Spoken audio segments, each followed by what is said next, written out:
Hello again. You're joining us on India Tonight. Thanks for staying with us through the break. Now, India, is it on the threshold of a strong strike against the perpetrators of terrorism from across the border is the big question that we are tracking, because a strong message has come out from the Prime Minister himself in the wake of the horrific Pahalgam terror attack, the one that claimed innocent tourist lives. Now, the Modi government has got into decisive mode.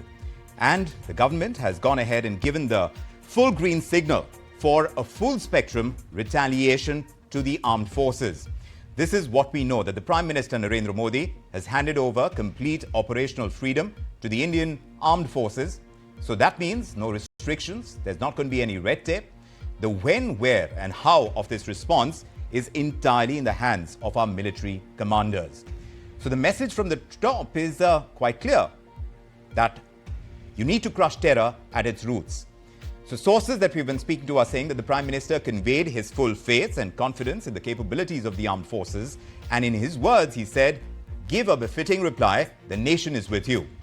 Let's connect with my colleague Sameer Dikshit. He's been tracking developments on this count, and he's here to tell us exactly what we are hearing from the centre. There's a lot of political support, a lot of show of solidarity coming through for the government, and perhaps that's empowered them to take this strong stance. It seems like an effort that we've heard just before the surgical strikes as well, or even Balakot. But tell us exactly what we've heard from the Prime Minister and the government at this time. Yes, definitely. That's a very important meeting that was chaired by Prime Minister at his official residence and was attended by the armed forces chief. All the three armed forces chief were present in this meeting. Even the Defence Minister Rajnath Singh, the Chief of Defence Staff, as well as National Security Advisor, was also a part of this meeting. And this meeting was very crucial, very important, because it came at a time when there are a couple of questions being raised from the opposition side, that what is the big action that government intends to take. Secondly, there has been voices that, okay, you have made it quite loud. You have said it. You have sent a strong statement that India will give a befitting reply. But what kind of reply India is looking at? So, amid all these sort of questions, this important meeting was chaired by Prime Minister. This meeting went for about 45 minutes.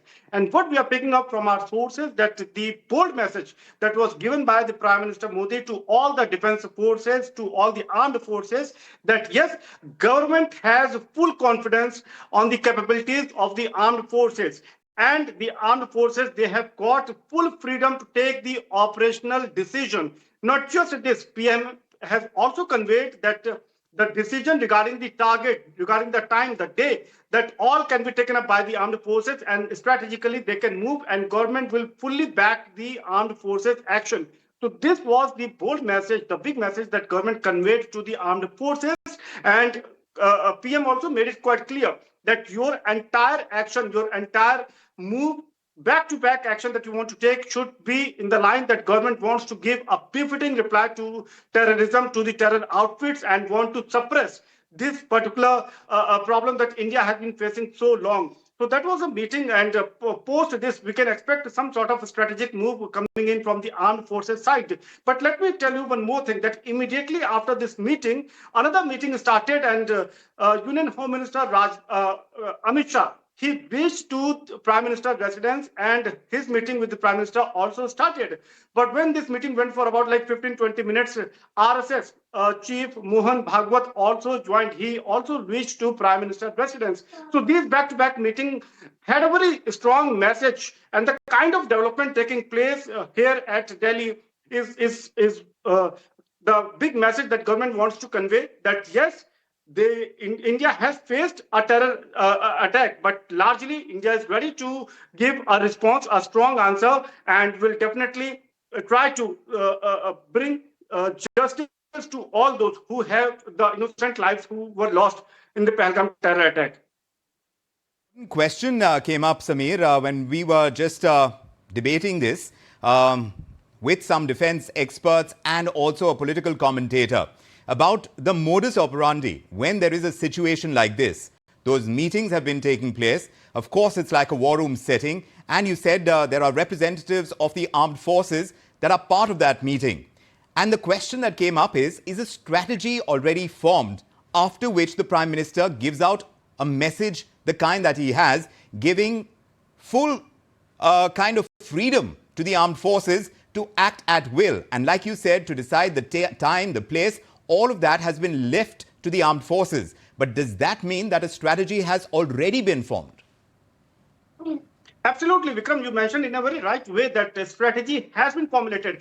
And this meeting between Prime Minister and the armed forces was in the direction that government is standing behind the armed forces. And the action that the armed forces want to take, they should not have any element of doubt, because government knows that our armed forces are fully capable of not just taking a strategic decision, but also to the execution part and successfully achieving it.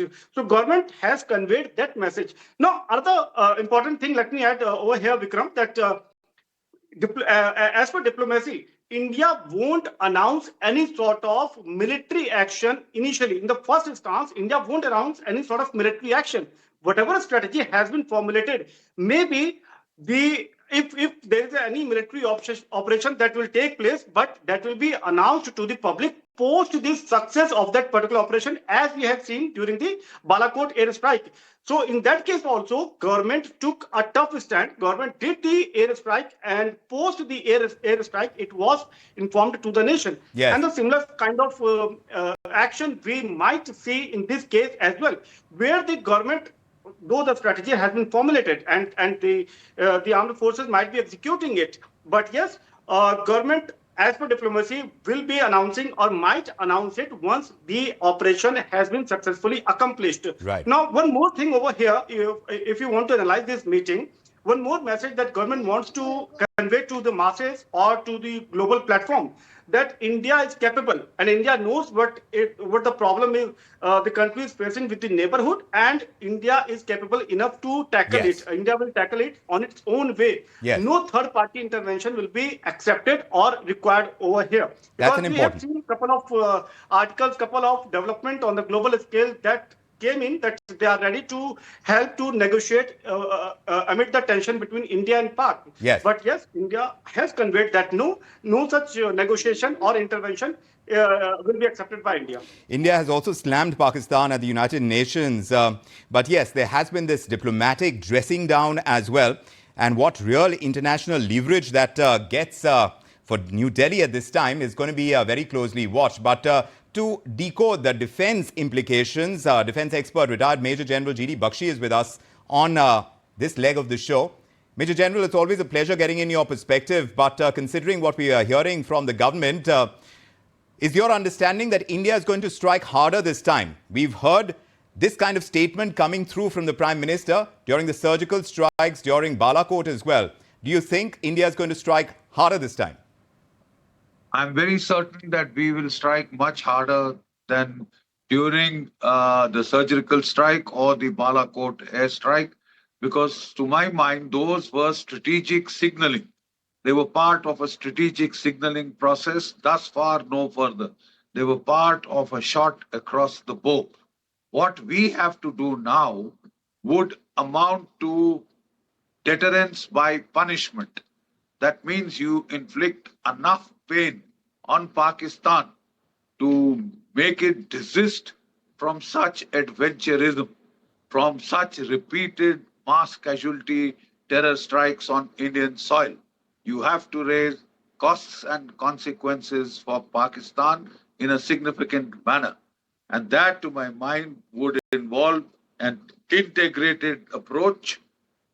All three services, overt, covert options, all on the table. So this is going to go beyond surgical strikes. And if it does, Major General, do you think air power is going to take the lead? What's going to be more effective in this context? Is Air Force going to take the lead, you think? Well, it should. There is also the missiles. Don't forget your missiles. You got supersonic BrahMos cruise missiles of 400-kilometer range. You've got the Nirbhay cruise missiles. You've got other missiles in your armory, conventional tipped, which could, along with the Air Force, along with air power, take the lead. What about the Indian Navy? Because only yesterday we were talking about the Marine Rafales being added to the fleet, though they will take some time to come. But what role can the Indian Navy play in this kind of military action? May I remind you that in 1971, the Indian Navy had hit Karachi, home base of the Pakistan Navy, not once but twice.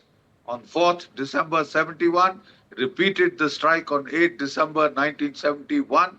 They had sunk 6 ships in the Karachi harbor, including naval ships and supply ships. They had they had then hit the Karachi oil farm, which had burnt for 1 full week, blocked out the sun with the smoke. Right? The Indian Navy, the capabilities today are enhanced 100-fold. It can do one hell of a lot. Indeed. But so you're saying, Major General, that our forces could take out more than the official terror masterminds this time. Will India target Pakistan's military establishments?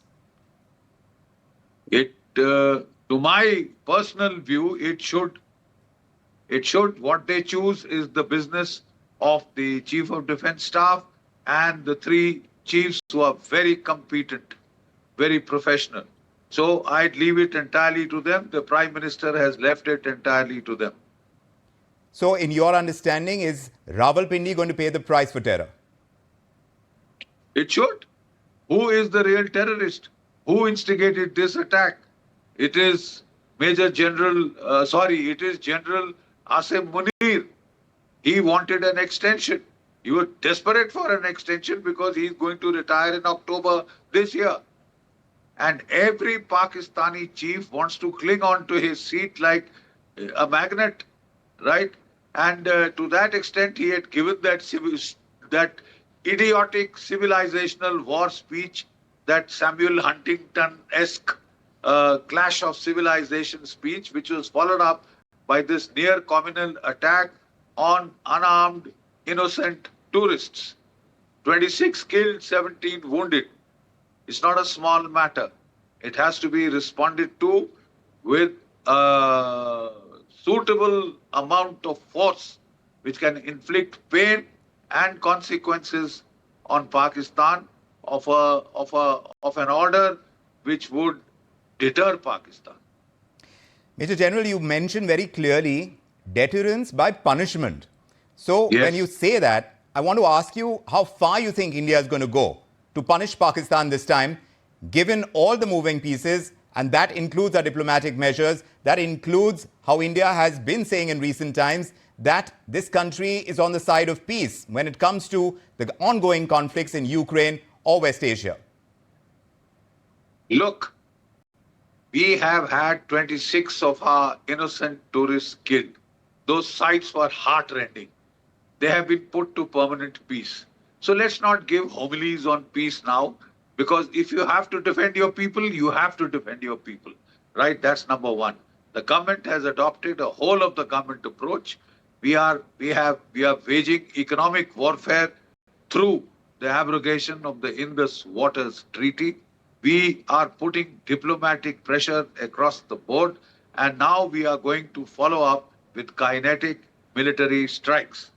The precise choice of targets is entirely the prerogative of the Chief of Defence Staff and the 3 service chiefs. They will choose the targets, they will choose the modus of attack, they will choose the quantum of punishment to be inflicted. So, in a sense, would you say this is the Prime Minister's Balakot 2.0 moment where India has to really prove itself? Most certainly, yes. You have to impose deterrence that is visible, deterrence that puts an end to this tamasha.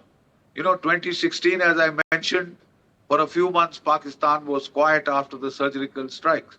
2019, it was quiet for about a year and a half, almost 2 years. We abrogated Article 370. We took away the 35A, and Pakistan could do nothing. Then it went, crying to China to, save them and put pressure on India, and they tried to do so in Ladakh, which boomeranged on them. And the Indian army mashed them, tank for tank, gun for gun, soldier for soldier, overmatched them. And then we had, of course, Galwan, when we got the better of them. And then we put our troops on top of their regimental headquarters on the Kailash range. So China's foray to help Pakistan proved to be of very little use. This time China is again, making some rather annoying, statements to the effect that they are going to help the terrorists save Pakistan from India's counter-strike, which is India's right under the international treaty. Pakistan has been begging to China for HQ-19 surface-to-air missiles of the class of the S-400s. They are crying to China for P-15 beyond visual range missiles. They've been begging for the J-10C because half of Pakistan's F-16s are non-operational. They are being upgraded. 50% of the JF-17 fleet, the radars don't work. No wonder Pakistan, and especially its Air Force, is in dire panic. That is why they are being moved from the forward airfields to the depth airfields to try and keep them out of range of the Indian Air Force. Major General, you mentioned China. If it goes on the offensive, if the dragon does and throws its hat in the ring, who is going to be India's biggest ally on the world stage if things do escalate? I do not think China will join the fray directly. They are perhaps giving arms to Pakistan. Turkey has flown in plane loads of ammunition because under American pressure, Pakistan had sold a lot of its reserve ammunition to Ukraine. Right? Now they are trying to recoup. They had 7 to 10 days of reserve ammunition stocks, which are down, I think, to 3 or 4 days now with that sale. So the Turkey is trying to fly in reserve ammunition. The Chinese, it is said, are flying in possibly the beyond visual range missiles and possibly the defensive missile. I don't know if Pakistan can handle them straight away. There is no question of Chinese handling them because that would mean they are participating in the conflict. So they will supply weapons, but they'd stick out of a direct involvement in the conflict. That is my perception. And if they do, then all bets are off.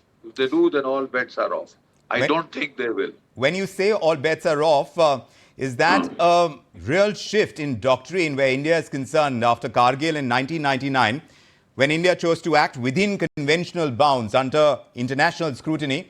Do you think there is going to be a shift in doctrine this time around? Look, I don't think there is a need for any shift in doctrine. The simple fact is that we are, Pakistan, after it achieved conventional deterrence with India, it, thought that now it would deter India from any conventional equivalence, would deter India from taking any conventional military action. And to that extent, free Pakistan to escalate at the sub-conventional level of the proxy war. This is the stability-instability paradox, as the American experts called it. If you are stable at the nuclear level, there is likely to be instability at the sub-conventional level of terrorism, right? So it is India's job to create the space for a conventional war within the spectral ends of, nuclear war and sub-conventional conflict, right? We did in 1999 with a limited conflict against Pakistan, in which we substantially achieved or almost totally achieved our aims of pushing them out of our territory, right? And he had to, cut a very sorry figure internationally on the international stage. So something like that is going to come about this time, except we had confined ourselves to the own side of the line of control. I don't think at all that will happen at any cost. We are seeing visuals from the 1971 war, Major General. And during that period, Indira Gandhi had backed General Manekshaw and done it with full authority. Are we seeing echoes of that moment today with the kind of approach that the Prime Minister is taking Do you think it's any different from that? Absolutely. It is absolutely the approach of the 71 war, where Field Marshal Sam Manekshaw was the de facto CDS. He was the senior most of the three chiefs. And we had a very good combination of service chiefs, Sam Manekshaw and, Admiral Nanda and Air Chief Marshal, Air Marshal Lal, PC Lal. They were thorough professionals. It was an excellent teamwork, and the results were obvious for the world to see. I was fortunate to participate in that war. Pakistan was broken into two. Pakistan was broken into two, and in 13 days we had created a new nation state with the force of arms. 93,000 prisoners of war surrendered, the largest mass surrender after the Second World War. So if you take this beyond immediate military response, tell us about the kind of strategy that India will be rewriting post Pahalgam at this stage. Can you dip into the future and tell us the kind of picture that you see emerge? The picture that I see emerge is that India will continue to, enhance its capability to inflict deterrent punishment for any Pakistani adventurism at the sub-conventional level. For that, we will have to have overmatching technological superiority, which we were in the process of acquiring. We had hoped that by now the Rafales would have come in, possibly the fifth generation fighter, many more ATAGs, but I'm sure they will be added in the future. We will now fight with what we have, as was said by the army chief in the Kargil conflict, and I'm sure we are much, much better equipped today and can give a very good account of ourselves. While we have this entire missive that has gone out to the armed forces from the Prime Minister, it is an important moment for the country to kind of look at and consider as we move along the military option. And indeed, the strong messaging is going to be a definitive one from all that we've heard, from history as well. And it is going to be something that is going to define the future of diplomacy, the future of our relations with our neighbors. Retired Major General G.D. Bakshi, it's a pleasure having you and your perspective on this at this point in time. We'll keep circling back to you. Thank you very much. Thank you for having me. We'll take another quick breather, but of course, we have continuing coverage. We'll get you more experts, and this is India Tonight here on ET Now. Do keep it with us.